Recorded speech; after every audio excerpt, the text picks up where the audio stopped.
Hey guys, Daniel. Yeah, I'm not in the shop, but I'll be in the shop.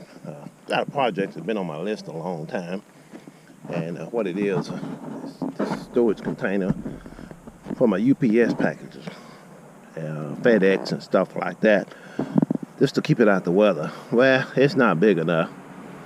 My wife loves buying from Amazon, so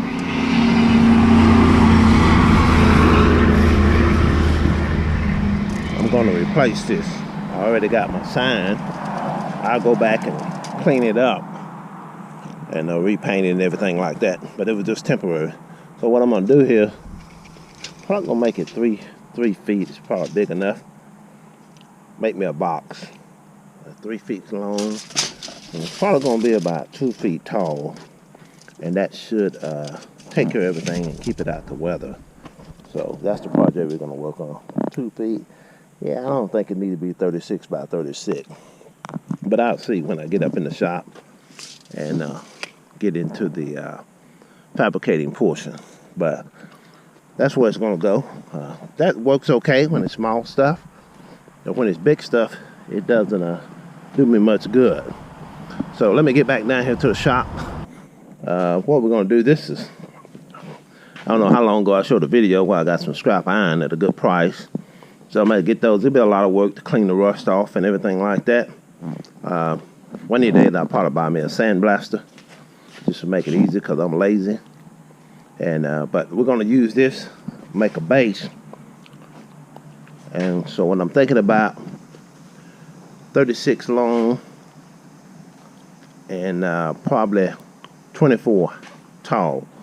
But this is just going to be a base. So that's what we're going to use. We'll get it cleaned up and then get it set up in a jig. Then come back and do a little welding, get the box made. Okay, I decided to go with 36 inches. So the base, I'm going to make a square base, 36 inches. All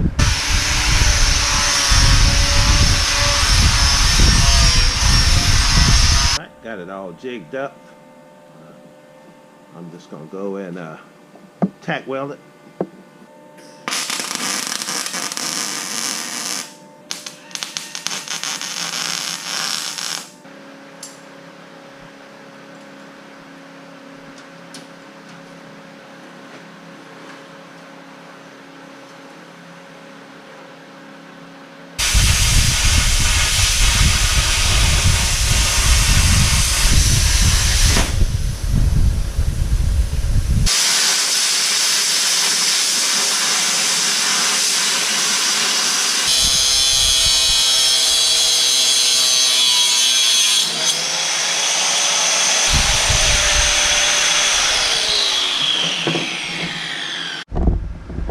Alright, so I'm going to put a spandrel metal in the bottom, but I had to put a brace across it just to keep it from bending. Mess around, got my measurement right, but I didn't figure for the width of the blade. I used the rip saw to cut it, and so it came too short. So what I did is I took a 60-13, well 60-11 3/32 rod and knocked the coating off of it and put it in the gap. So I'm gonna weld that in there, like a good tack on that, flip it over, do the other side. This one here I should be okay. I may put one in here, but I'm gonna see how much it draw after pull this away. All right, that works pretty well. Just put a little rod in it, and it'll fill in the gap, and then you just break it off on the end.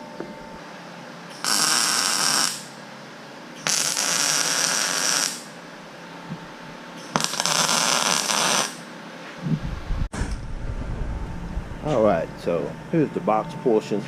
I'll come back later and make a top. I was trying to make some headway today before the rainstorm come.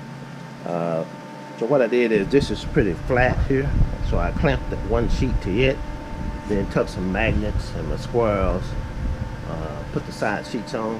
And so what I did, I went in and put in 5 tack welds just to hold it in place. I'm going to do the same thing on that corner. And then when I put the front piece on, we're going to do the same thing again.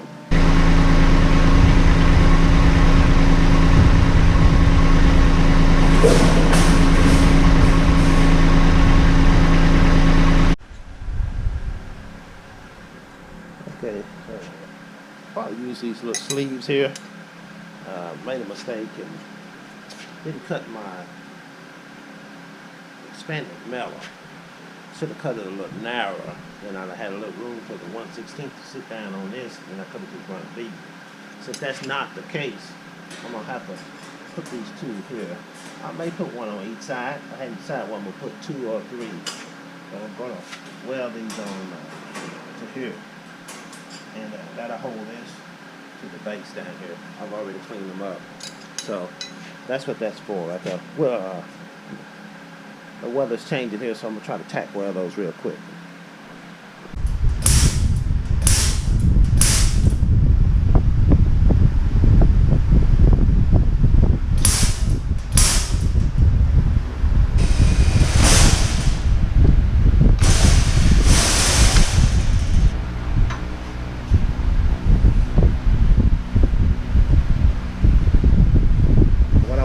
I wanted to make a one-piece handle, so what I did was drill 2 holes, and I'm gonna plug weld it or spot weld it, whatever you want to do. But what I did is, this one here is kind of tight. I kind of made this hole too big, so this is made this hole a little bit too big, but this is about the right size. Got it where it fits kind of snug, and what that's going to do is when I put the lever on it, this is a magnetic lever, so I was going to put that on there and then tack weld it here because this hole is too big. So if I can get it level, and then I'll come back and plug that one over there. So, by the way, if you're going to do some MIG welding, these are some awesome gloves here. Tillman 750L. L is for large. They're very good. When those wear out, I'm gonna buy another. But anyway, the handle worked out pretty good. I make, when it cool off, clean up the welds a little bit, but it worked out great. What I'm happy about the most, figured out how to get it level, so I'm really happy with that. And like I said, I wanted a one-piece handle instead of welding 3 pieces together, and came out good. All right, next thing is clean it up. All right, guys, this is pretty much a wrap here. What I did is I ended up putting primer, put black primer on it. I'm gonna put it out there and see how it turns out. I didn't have the proper tool to get all the mill scale off the metal. A bead blaster would be the best tool, but this is gonna work pretty good. All I gotta do is flip it up and paint the bottom. Put a little paint on the bottom, but my top and my hinges work. Around the edges, I went about 1/2 inch over on the side, about 1 inch on the front. And I'm thinking about sitting it like this so the water run off the back. And but it works. So it's gonna solve the problem. We'll figure out a way. If I put it side by side on the tractor, get it up there on the hill, and then we'll get you a picture on the hill. Okay? All right.